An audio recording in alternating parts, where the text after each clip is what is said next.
Nice to meet you finally. Likewise, and we were connected by a mutual friend, Heath McCoy, great author, great podcaster. I Yeah. know Heath because I wrote a book about David Lee Roth, and we talk a lot about Van Halen kind of stuff. Oh, Did you ever wow. have that crossover with Heath, or was it all Stampede with Heath? Pretty much Stampede Wrestling, but I love music, and I was a big fan of Van Halen. Bought a lot of their albums, and I saw them in concert with David Lee Roth as head singer at least two times, and I think I saw them twice with Sammy Hagar as lead singer twice. So yeah, so that's interesting. She wrote was it a biography on David Lee Roth? I Was it wrote surprised? a biography on him. I interviewed some wrestlers because I was trying to figure out if there was a kayfabe aspect to the Diamond Dave character versus David Lee Roth, the human Right. being. And basically, there was. Long story Yeah. short, he was Dave the human being one on one. And the second another person enters the room, he becomes Diamond Dave, which you're, a stranger to having to change from real person to kayfabe on a dime. Yeah. Oh yeah, absolutely. Wow. Well, that's amazing. So did David Lee Roth participate in the book? Like, obviously, you knew you wrote it, but He is a strange duck, to put it very nicely. I interviewed him in the early 2000s, and that's the first chapter of it. But he did not only did he not participate, but his team never wrote back to say no. So instead, I got, people who played with him from the 70s, 80s, 90s, 2000s, 2010s, uh, handlers, and everybody around him to try to get the story. But hey, enough about me. Let's talk about Ross. yeah. Well, geez, Okay? I'll have to read that sometime because I'd be interested. Anyway, and he was a fascinating pop culture in the '80s, and then he broke off on his own, left Eddie Van Halen and the rest of the group, and uh, didn't have as successful a solo career as he had hoped. I think initially he did well, and then it was Yeah. kind of faded after that. But his lifestyle would have been fascinating because I think he was pretty reclusive, and there's so many things about his life that I didn't know, whether he's married, whether he had kids. Seemed to be very private in that sense, but odd, I'm sure, in some ways too. So yeah, but that'll be on my list of things to read, Darren. I So I will yeah, get you a digital copy as soon as we yeah, hang that'd up. be But great. but Anyway, in terms of you, the reason that you're so intriguing, I shouldn't say reason. There's many reasons why you are intriguing. Your wrestling career, your wrestling family, etc. But everyone thinks, and you're wearing the cap that says Calgary on it. Everyone thinks yeah, of Calgary Flames. Yeah, family as a Calgary purely Canadian family, but the roots of it come back to my hometown of Long Beach, Long Island, New York. So, do that's you right. know where your mother grew up originally? Did she grow up I in? Darren, I've never and I've been to Long Beach. I was there actually visiting 2 years ago, but I don't Oh, know the exact area. Now my sisters may know that, and I know my aunt Diana. She's the only aunt on my mom's side that's still living. Would know. I'll maybe try and do some research there, but I've never actually found out, her address. Where she lived with my grandparents and her four sisters, but it was somewhere Long Beach, and I think fairly close to Long Island, where the beach where they used to go, and that's where she met my dad. So yeah, but I can definitely try and find that out. well, how did your dad wind up lifeguarding of all places on earth, Long Beach, Long Island, New York? Yeah, well, I think at the time he was wrestling. He was wrestling for Toots Mondt in New York and Washington, and all along the East Coast there. So it must have been just a part-time job he had taken on weekends or something, because he was wrestling pretty regularly. But I think a lot of the shows were close, fairly short distance to drive. So maybe he was able to do it on weekends or something like that. But so. And my mom used to go there with her sisters, just um, to go swimming, I guess, and maybe get some sun. You know, they were fairly fair skinned. I don't know how much they stayed in the sun, but they would go there, you know, and hang out, and that's where she met my dad. This town, Long Beach, doing some research, it looks like WWWF did some house shows or spot shows, whatever you want to call it, at the high school and maybe the junior high school. Like you see, the main event has Mr. Fuji in it. That's how old it kind of is. Is there any chance he was out here because there were spot shows in this area at a high school or a junior high school? Yeah, oh, absolutely. They would have been running shows there, you know, probably in that would have been mid-40s, you know, that would have been uh Tootsmont, and you know, like even before Vince McMahon Sr. kind of took over the promotion, which was early 60s, I think. Yeah, so but they would have been running shows definitely on Long Beach and all over the island, and New York State, everywhere, New York City, you know, so I'm sure they were running shows there, but I haven't seen any ads, you know. My friend Tom Burke in Springfield, Massachusetts might be able to find some evidence, you know, like some newspaper ads of shows from Long Beach, but I'm sure they were running there as early as the late 30s maybe, and definitely during the 40s for sure. Well, so this town has kind of been beautiful, scary, beautiful, scary. It's run that cycle a lot of times. And right now it's beautiful again. When you saw Long Beach last, was it nice?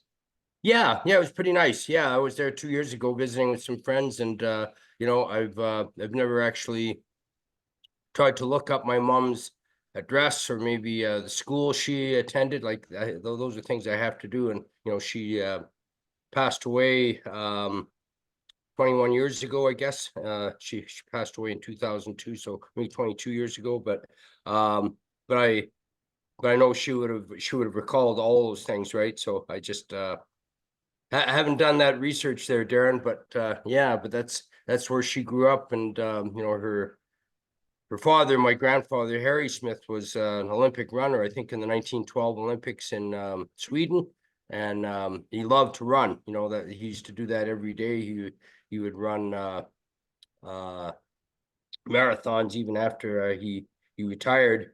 And uh, he had a lot of notoriety, and, you know, he had no sons, you know, and I think that's why he liked my dad a lot. When my dad met my mom at the beach there, and I think they um, hit it off very nicely. But my mom was there with, I think, I'm not sure if it was the entire family, like all her sisters. I don't think my grandmother was there at the time, but my mom was there with maybe Betty and Patsy, her sisters. My mom was the oldest, as you probably knew, but and then I think my dad somehow convinced her to go to a wrestling show, you know, where he was performing, and obviously picked her up and took her there. And you know, we would have had to arrange for a ferry if she came to a show, you know, in New York, or maybe it was Staten Island or someplace like that. But and then she introduced my dad to my grandfather Harry, and they hit it off great. You know, Mhm. he loved my dad because he was well built. You know, he had a kind of an Amazon physique, and you know, my dad still, he had the cauliflower ears too from wrestling. But you know, and my dad was just very charming and very modest, very humble, and he hit it off very well with Harry, and continued to date my mom, and then you know, eventually convinced her to, well, he proposed to her and married her first, and then convinced her to come to Canada, where he was going back to you know, start a wrestling promotion. You know, I think my dad was from the Edmonton area, so he had his eyes on starting a promotion there, and it was vacant, like there was no promotions here. So anyway, that was a big leap for my mom, you know, to marry my dad, and you know, leave Long Beach behind and come to the cold, Yeah. frigid Arctic Canada, you know, and that's how it was, you know. So but my grandmother wasn't happy about that. My mom was the eldest, and you know, I think she had envisioned her marrying maybe a teacher or a lawyer or someone. And my mom was just an amazing person. She I don't know how much education she had after she graduated from high school. I think a couple years in college, but she could type, like 150 words a minute. She could do Oh, shorthand. It's just amazing, and it just had perfect grammatical skills. And then she had worked in some offices and did all their accounting and bookkeeping and tax returns, and she just knew all of that. So there was a business college where she had taken those courses, and she was just so adept, at financial management and being a secretary, for my dad. She'd answer all the phone calls and then arrange the payroll and the wow. tax returns. Like, she did all of that, in addition to them raising 12 kids. My mom was at home with the kids while my dad was usually on the road wrestling, and she was just amazing at multitasking all those things, and she loved to read. She always read best-selling novels and books, and and she loved TV, but we didn't really get access to TV until almost the 60s, right before we could even get like, we were only limited to 2 or 3 channels where we lived in Calgary, because we were in a rural area of the city. So it just drove my mom crazy that she couldn't get the American channels, and she only had maybe like CBC and CTV, and and she loved to watch the news shows and the documentaries and the talk shows, and she wasn't able to get those things, and I think, until the mid-70s. But very private person. She just loved to read, watch television, and that was it. Aside from her functions during the day of answering phones and running the office for my dad. So hence why you were a dual American Canadian citizen. Yeah, absolutely. So and that was a big advantage for all of us, because she kept her American citizenship. And then actually, my first 3 oldest brothers, Smith was actually born in New York when my dad was living there with my mom in 1948. And then they were in Montana for a while. My dad was actually running some wrestling shows there, and Bruce and Keith were born in Great Falls, Montana, and then 19. I think he was running wrestling shows in Edmonton and in Montana, but anyway, Bruce and Keith were born in Great Falls there, and then the rest of us were all born in Calgary. And so when we were old enough, my mom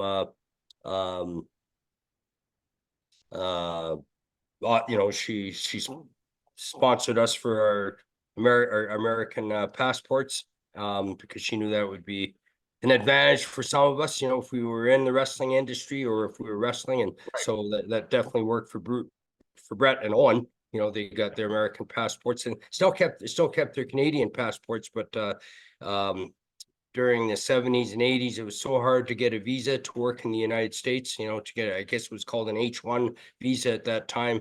And when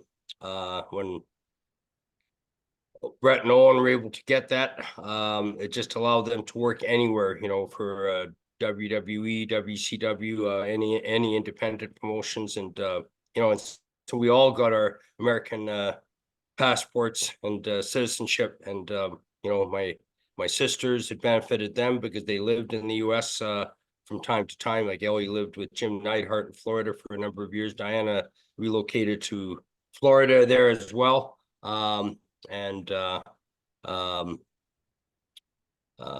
even our grandchildren, have gotten American passports, through connections with my mom. So so it's just allowed us to go back and forth between the U.S. and Canada, and to work there as well. And and we've always felt American on my mom's side. She followed American politics so closely.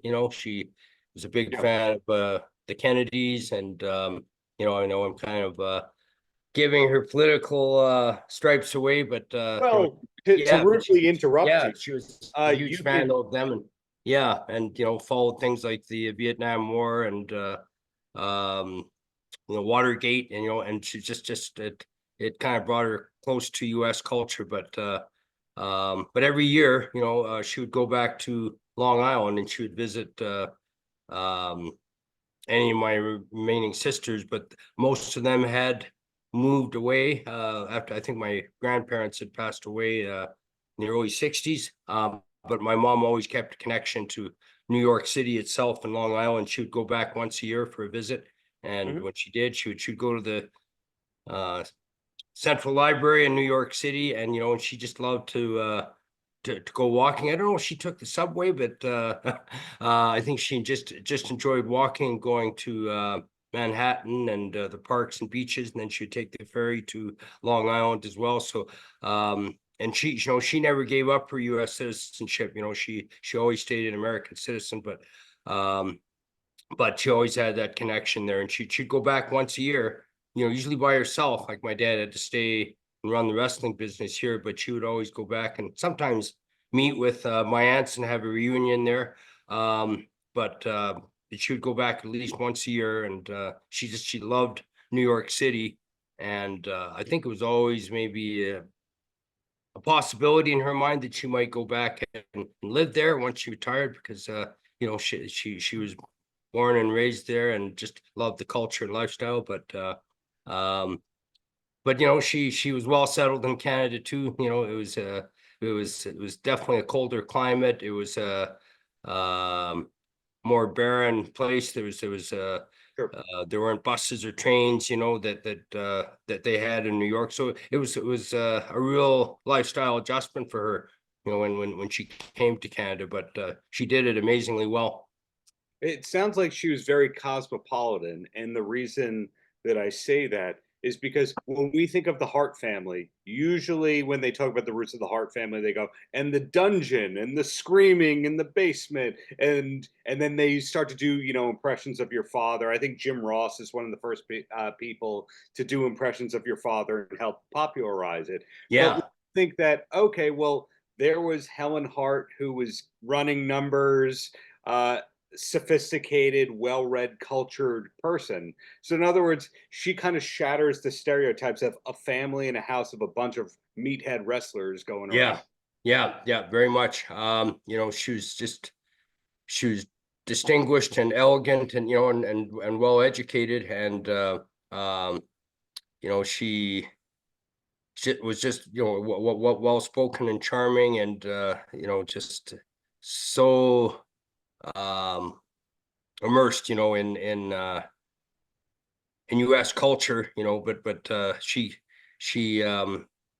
was charming with wrestlers, when they would deal with the rougher, gruffer side of my dad, working for him. And for any that were unlucky enough to go through the dungeon sessions with him. But my mom was always the softer side of that, and when they called up to arrange to speak to my dad or meet with my dad or get paid for my dad, some of them would come up to the house and get their check from my dad. They would deal with my mom, but usually over the phone. She was very private. She never met with wrestlers face to face. The only times she did were and there's only a couple of occasions who actually went to a Stampede wrestling show. And I think there was just a couple where there were fundraisers and maybe during the Stampede, but she really wasn't interested in what was going on in the ring, and the angles and interviews, and being seen in the crowd there, as Stu Hart's wife. She was very reserved, very private. Mhm. uh, and so interactions were all over the phone with her. But anybody that called to speak with my dad, reporters like yourself, or wrestlers trying to get booked for my dad, from out of town, they would deal with my mom first. And quite often they were waiting for my dad to get to the phone, which might be 4 or 5 minutes, because he was busy. He was down maybe in the basement, or he was cooking something. And my dad was notorious for being about sometimes keeping people waiting on the phone for 7 or 8 minutes. And my mom would be having a conversation with them, and she was just very empathetic, very engaging. How are you doing? And and they would have this really nice soft conversation with Helen. And so it was nice. Wrestlers had kind of a connection with my mom, even though they rarely saw her and she never came to any of the shows. But She was always the go-to person, you know, they would speak to Yeah. first to get their check, to speak with my dad, you know, or just find out what their bookings were, anything like that, you know, and then she did the payroll, you know, so you know, all the payroll stubs and the checks, that those were for my mom, you know, and sometimes she just put nice notes in some of the wrestlers' envelopes for guys that were working hard or just making that extra effort. Um, so she was just an amazing person, and yet, you know, she um, never lost her femininity or elegance. You know, she um, stayed at home with my four sisters. You know, so when my dad would go to the wrestling shows, the boys, the sons would all go to the shows. We want to be there on Friday nights, and sometimes we were selling programs or working at the door. And you know, and then years later, I think in the early 70s, my brother started wrestling. I think Smith was actually Bruce was the first one that actually debuted, and then I think it was in end of 1972, I think, and then Smith in 73, and Keith broke in 73, and then Brett about 5 years later, and then Owen not until the late 80s, I guess, until 1986. But my mom would stay behind at the shows, you know, on Friday nights. While the boys were all at the shows with my dad, and then Saturday night my dad would usually go to Edmonton, so my mom would stay behind, and she had spent some quality time with my sisters then, you know, and they did, you know, they would always bake something or do arts and crafts, and then kind of watch a movie on one of the few channels that we had, you know, and that was nice. So my mom, you know, she always stayed true to her, you know, feminine values and roots, you know, and she kind of rose above some of the I guess uh the less educated and the more crude wrestlers, you know, that we dealt with from time to time, you know, and you know, Yeah. and yet my mom was just very non-judgmental. She never ever belittled wrestlers or spoke down to them or any wrestling fans. You know, she was just she's very charming and elegant with all of them, and she had kind of her own special relationships with everybody associated with the industry. Yeah. Well, you know, moving it over to you, you've worn many hats with regard to wrestling, where not only were you an in-ring person, but behind the scenes promoter, trainer, etc. Do you have any ties to the wrestling business at the moment, or did everything Um, wind down for you? Yeah, pretty much. You know, I think my last involvement was with my brother Bruce. We had the Hart Brothers training camp. We were training wrestlers up until about 2004 or five, I guess, and then um, and we were running some smaller shows, but it was really difficult. We didn't have TV coverage at that point, and it became too expensive, too costly to Yeah. run. But that was sort of my last involvement with it. The Stampede promotion kind of wound down, I guess, in 2004. You know, this was you know, after we kind of closed the promotion in 1990, I think the end of 1989, and my dad finally retired from promoting. It was just too difficult to compete with the WWF at that time and WCW, and Mhm. it was like most of our top stars were all migrating to one of those promotions, you know, just because there was more money and more opportunity, and um, so and then Bruce and I uh, kind of started another wrestling camp in the late '90s, I think around 1997, and then we had a school, and that was still out of the dungeon. So you know, over the years, there are so many young guys that got their start in the industry. But you know, initially with my dad, you know, training with him, and then after that, you know, Owen, Brett, everyone from my family, and then just a lot of others like Brian Pillman, Chris Benoit, all trained in the dungeon. You know, maybe not as much with my dad. My dad would come down periodically and show some submission wrestling, but my brother Bruce, for the many guys he trained and broke in, you know, I was involved with him in the '90s, and you know, it was great because I'd always be able to visit my mom, you know, go upstairs and see her and spend time with her and my dad.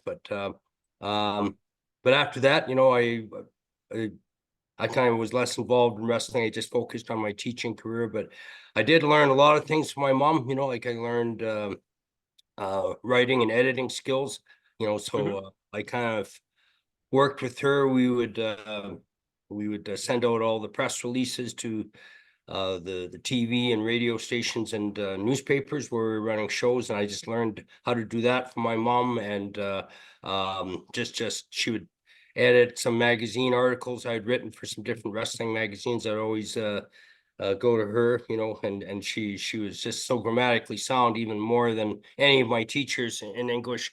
And just typing, and I never learned shorthand, of course, but just all those aspects of the industry, she was so involved in with my dad, like the payroll and keeping records of expenses and things like that. She was just so thorough, so meticulous with all of that. So as a teacher today, I can say I actually learned essay writing and writing personal and critical responses to texts from experiences with my mom. So she just had so many important influences on me, as well as my dad. But and as a team, they were great. They had a very well balanced marriage, and obviously had ups and downs financially.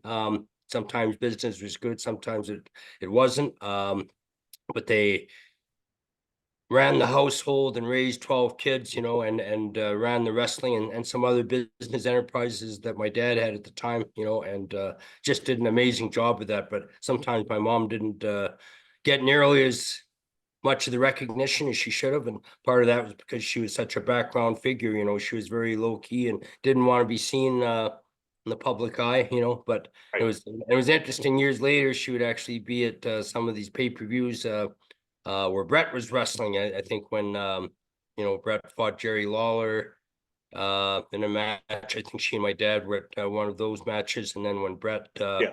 lost the title to Bob Backlund, and she and my dad were in the audience there, and it was interesting. It's something she would never have done years before that because she never wanted to be in the spotlight. But now she was retired from wrestling, and they asked her, WWF, and Brett said, "Would you take part in this storyline where you and Stu will be in the audience?" And Owen was a heel at the time and working against Brett, and Brett was trying to convince my mom and dad to throw in the towel because Backlund had him in the chicken wing, and Brett wouldn't submit, and my mom just played that perfectly, her emotions. Like she was never a natural actress, but she her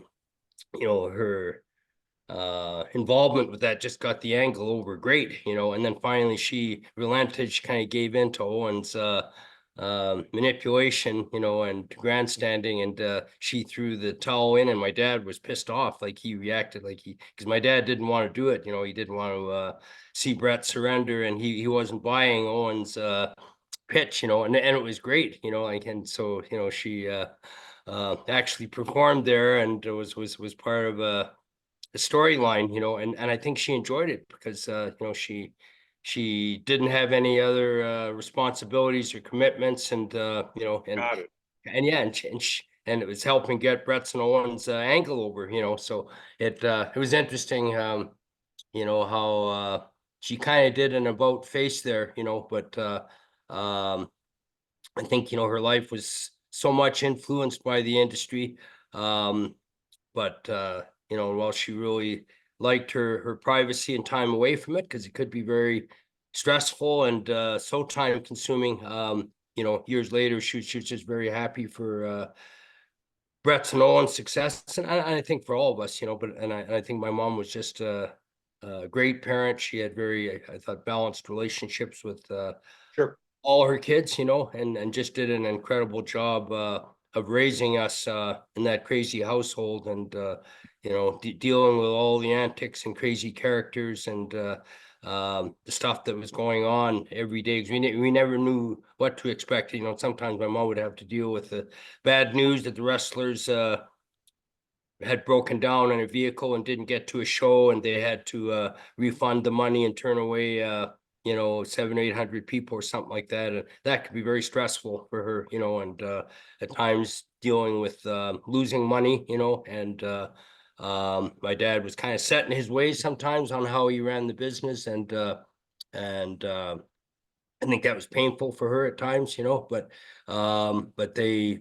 they always stayed committed to that bond, of being married, even though, there were disagreements at times on how he ran the business and what he was paying wrestlers, and there were good times and times where we made lots of money and had a very nice lifestyle, and then other times we were behind financially, and that's tough when you have an expensive mortgage and 12 kids to Yeah. raise, and feed and buy clothes for, and yet she did an amazing job, um, in her role with that. Yeah, well, my last question, because you've been so generous with your time here, is you are the second generation of Hearts that were in the wrestling business. The third generation's arguably Natalia, Harry, etc. Is there a Yeah. fourth generation going? Um,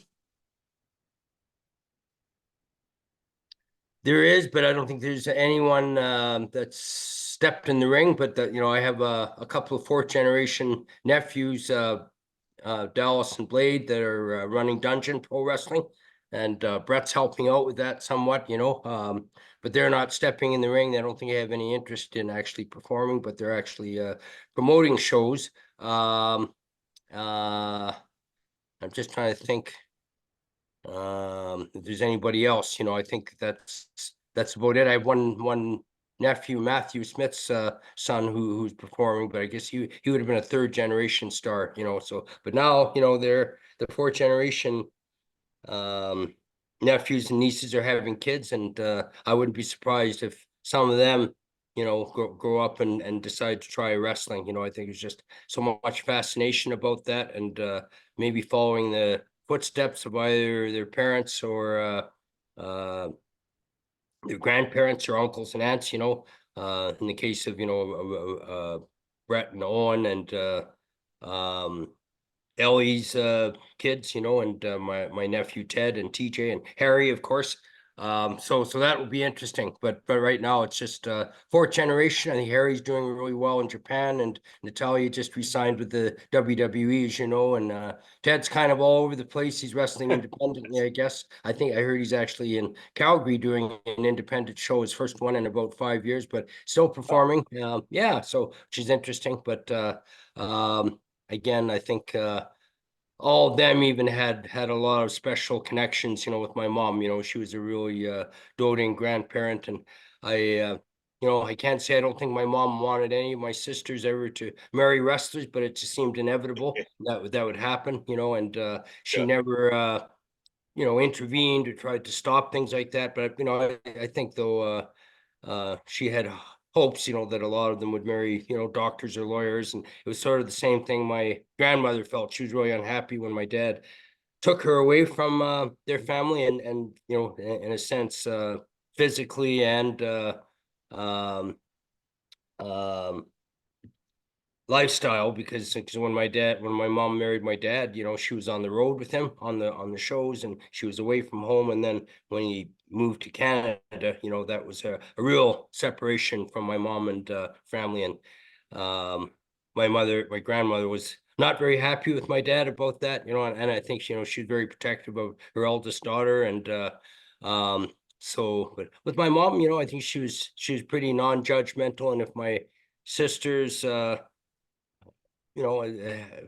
fell for wrestlers, I don't think she was thrilled about it, but she kind of looked at each one individually, and would they be able to provide for Allison or Diana. But it seemed like almost all of them were involved with wrestlers at some stage. Ellie, Georgia, to a smaller extent, because BJ was a gym owner and he had done some boxing and a little bit of wrestling, but Allison and Diana for sure. So she never look down on those relationships or marriages, I guess. But I think, initially she had higher aspirations, for her daughters, to marry engineers or doctors. And but I think it was just inevitable that My sisters who didn't go to the shows, you know, and they stayed at home with my mom, they still had that contact with a lot of wrestlers who came up, you know, to visit the house. And, you know, that's how, so essentially how Diana, I think, first met Davey, like not at a wrestling show, but I think because she was visiting my brother Brett at his house. And when Davey arrived, she kind of had a secret relationship with him, and she was dating him at night. My dad was more annoyed about that than anything because he didn't want his daughter out late at night. And my dad, you know, I think he'd had his fill with wrestlers too, but you know, they kind of let my sisters make their own decisions as long as they're, you know, they weren't being irresponsible or unsafe, you know,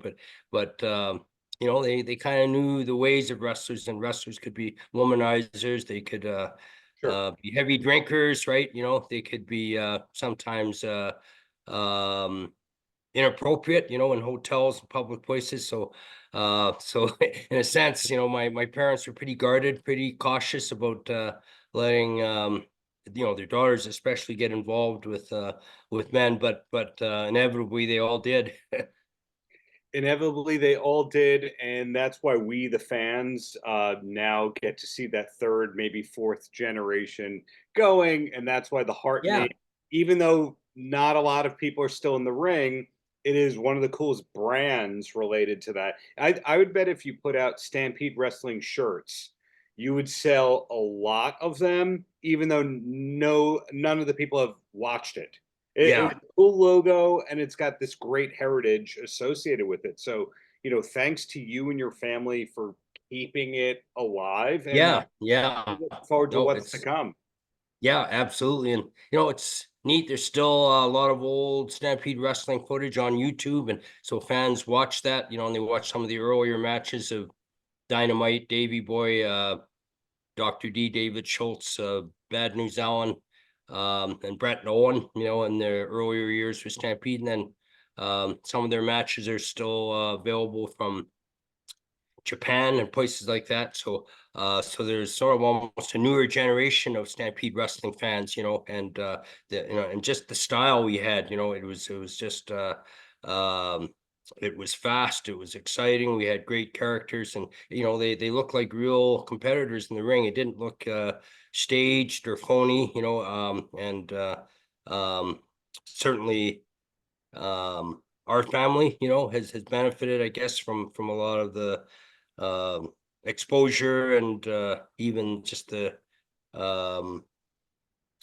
the retro references, I guess, to Stampede wrestling, you know, in the 70s and 80s. And my dad, you know, his um legacy, you know, in developing and training so many guys, you know, and then all of us that had the chance to wrestle in Stampede and then go on to bigger and better things, you know, in their career. So it's great, you know. I see a lot of references online, and I meet people that were just such huge fans of Stampede wrestling, even though they didn't grow up in that period. Paltrocast.